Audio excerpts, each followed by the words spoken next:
En esta tarde, con la gracia y la paz del Señor Jesucristo, estamos llegando a un sábado menos en la historia de este mundo,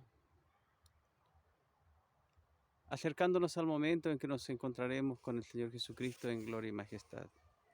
En esta tarde, para comenzar esta reflexión, deseo dar la bienvenida a todos los hermanos, hermanas, a los creyentes que escuchan estas meditaciones sobre el libro La historia de la redención.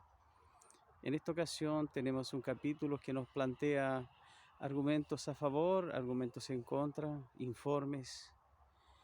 Y para comenzar deseo leer en el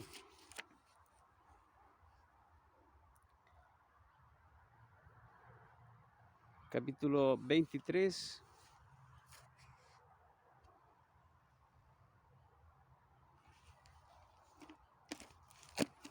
donde nos dice lo siguiente: no seguirás a los muchos para hacer mal, ni responderás en litigio inclinándote a los más para hacer agravios. En esta ocasión nosotros estamos considerando la experiencia que le tocó vivir a Israel. Estaban a un paso de entrar a la tierra prometida. Por indicación del Señor, Moisés planteó la necesidad de que el pueblo eligiera a representantes, en este caso eran dirigentes. En otras versiones nos habla de príncipes de cada tribu que iban a representarlo. La misión de estos hombres era un poco compleja y difícil.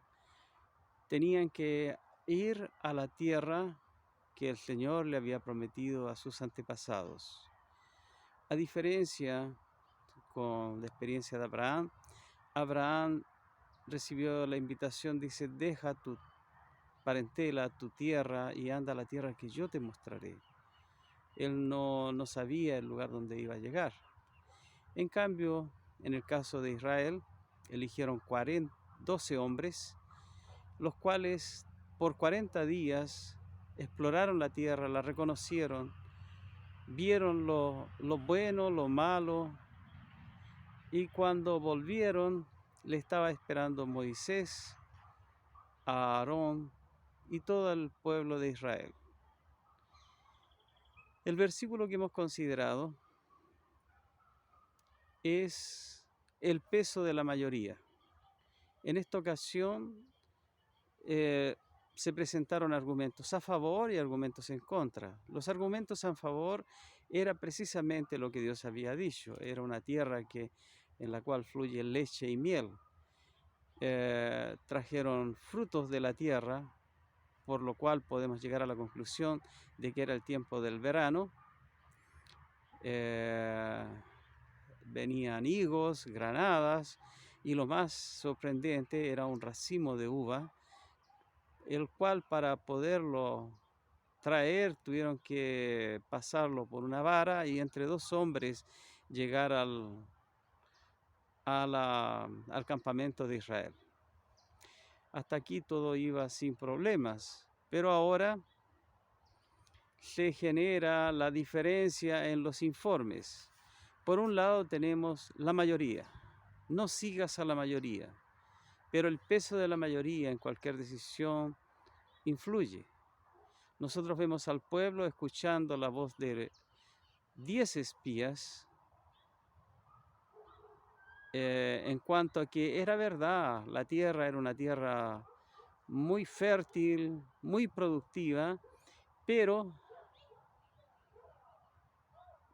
cuando se escucha esta palabra, siempre hay algo más.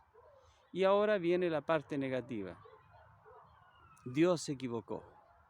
Nosotros no seremos capaces de conquistar la tierra. Esto trae como consecuencia un chasco, especialmente en el pueblo, el cual comienza, lo que era muy común en ellos, a quejarse, expresar su resentimiento contra Moisés, contra Aarón, incluso contra Dios, diciendo así: no había sepulcro en Egipto, ojalá hubiéramos muerto en Egipto, o por último que muriéramos en este desierto. ¿Por qué el Señor nos hace pasar por esta situación tan cerca de la tierra prometida y no poder llegar a ella? ¿Por qué? Porque los 10 espías hicieron pesar su informe que decía: miren, la tierra es verdad, es fértil, pero les tenemos que contar algo. Encontramos a los hijos de Anac, el gigante. Y comparado con ellos, nosotros parecíamos langostas, y para ellos también éramos como langostas.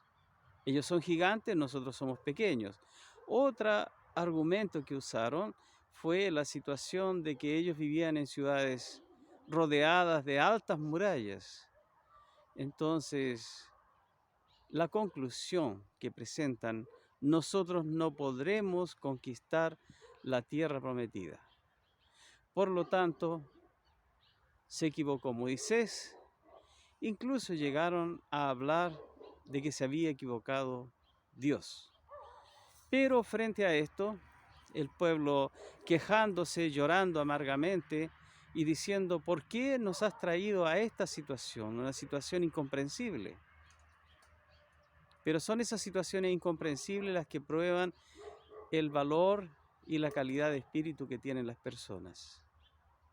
Hemos visto acá, la mayoría escuchó el informe de los 10. Y por otro lado tenemos 2 de los espías que representaban la otra parte, que era la parte de la fe, de la esperanza, de la confianza en Dios. Vemos que por un momento las pasiones, la gritería del pueblo, el lloro del pueblo frente a esta situación hacía imposible que Josué y Caleb pudieran presentar su visión de las cosas. Después que se hizo un momento de calma, Caleb toma la palabra y trata de explicarle al pueblo con palabras de confianza, de fe. Le hizo recordar todo lo que Dios había sido bueno con ellos, desde que los sacó con mano fuerte de Egipto, hasta el momento en que se encontraban tan cerca de la tierra prometida. Y le dice: si nosotros tenemos fe, si tenemos confianza, este Dios ha desamparado, ha dejado de ser el protector de estas naciones. Por lo tanto, nosotros podemos llegar a conquistarla. Podemos ser más que ellos. Usó una expresión que frente a un trabajo, frente a un examen, a una prueba, se usa la expresión: al final no era tan difícil, era pan comido. Los enemigos serán pan comido para nosotros. Nosotros podremos más que ellos. El asunto es: ¿tenemos confianza en el Dios que abrió el mar? ¿Tenemos confianza en el Dios que nos ha acompañado mediante la columna de nube todo este tiempo? El pueblo reaccionó de forma violenta. Aquí es interesante mencionar un párrafo que muchas veces se ha mencionado, muchas veces lo hemos escuchado, muchas veces nos ha inspirado el sentimiento: eso es lo que se necesita, eso es lo que el mundo necesita, eso es lo que la iglesia necesita. En esta ocasión se encuentra en el libro La Educación, página 54, párrafo 3. Lo que el mundo necesita, lo que la iglesia necesita es hombres que no se compran ni se vendan, que sean leales, tan leales a la verdad como la brújula al polo. Que sean leales a la verdad aunque se desplomen los cielos. En esta ocasión, Josué y Caleb se enfrentaron a una situación muy fuerte. El pueblo reaccionó en forma violenta contra ellos. En el capítulo que estamos considerando menciona así: si Dios no se hubiera manifestado en forma clara, visible en el tabernáculo de la reunión, ellos hablaban de apedrear a estos dos hombres. Ahora, ¿cuál era el crimen que habían cometido? Simplemente ser leales a la verdad. Es cierto, hay gigantes, hay ciudades amuralladas, pero Dios es el Dios que abrió el mar. Dios es el Dios que nos salvó de la esclavitud. Si no hubiera sido por la manifestación clara y precisa de Dios, habrían apedreado a estos dos hombres,